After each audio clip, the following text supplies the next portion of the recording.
Alright, Andy, I'm going to talk to you in Australian accent the whole time because why not?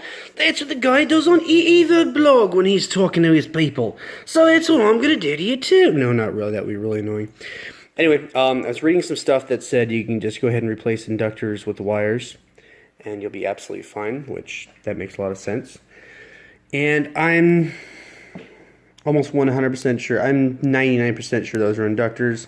I totally agreed with you in that they were resistors, especially with the way they were heating up in the center, because the carbon, it looks like the carbon film was just eating a big bag, but it wasn't. I actually tested across those, and they were 1.2 ohms, and those were also 1.2 ohms. So even though they're all super crunchy toasty, they're still actually working. Go figure! Doesn't matter. So I replaced those, and when I fired it up, the wires got super hot, so we immediately shut it down. But what I found out is I saw that little guy right there a long time ago, and he was looking all crunchy. He was nice and black on one side, and I originally thought it was a diode because it looked like a diode. But now that I got this one to reference, I'm like, oh, that's not supposed to be black and crunchy. But check out how much bigger those are than these. So, ironically, all I did was cut it off, and the thing fires up like it's supposed to. It even gives me the right frequency too. So I thought that was really, where's the flash? Ah. Yeah, the LEDs come up right and everything. So that was really interesting. Nothing's getting warm, the wires aren't getting warm. No, they're perfectly fine. They're just kind of sitting there right now. So I'm pretty sure those are inductors, which is a huge head scratcher because they look like resistors. Everything you said makes them look like resistors, but I don't know. As resistors, I plugged in their colors on a code chart, and that's not 1.2 ohms. But it is, however, 2.7 microhenry. So I'll be ordering some of those. I tested across everything else. They definitely, this is the older version. This is the first, not the first version, but it's an older version. You can see they've changed out a few of the components to a few things. Same capacitor, but they've definitely gone beefier in some directions. I think they realized their faults. I imagine if I order a couple of those and actually replace them on this board here, this board would probably operate better. But it seems to work just fine when I take that off, and I honestly don't even know what that's doing. Is it a capacitor or is it a resistor?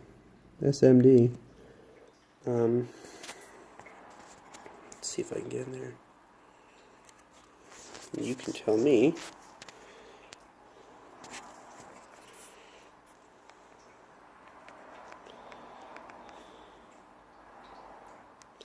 $475.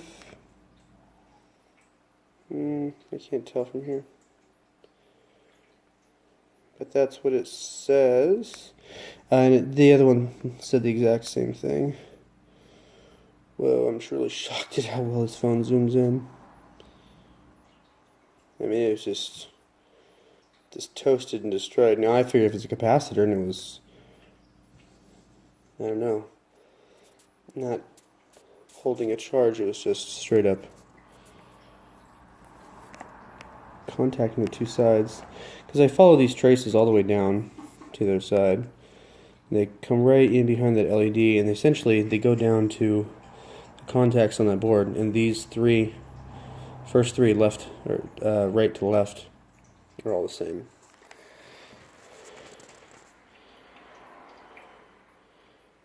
So I don't know what is going on with that. I tried to trace all the way back to the power source, but none of those actually go back to, they don't go directly, come on, whatever, let's flip it over. They don't go directly back to the power source. You see all three of them touching. They don't go to the switch, which is right there. The pin on the outside is null, it's just to keep it on the board.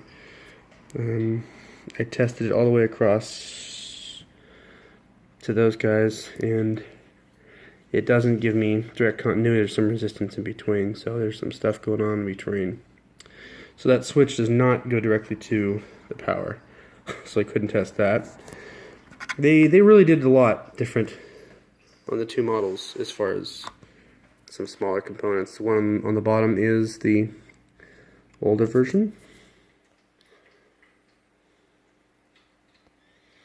And the top is the newer version.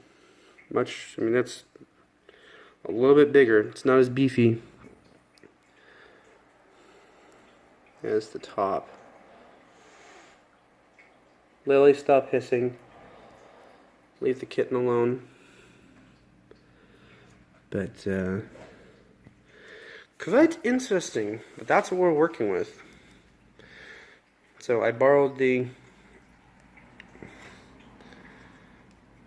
inductors from here and just directly swapped them, and of course it didn't work until I cut that piece. Now it fires up just fine, even with the wires in there, which is no surprise. So, your thoughts?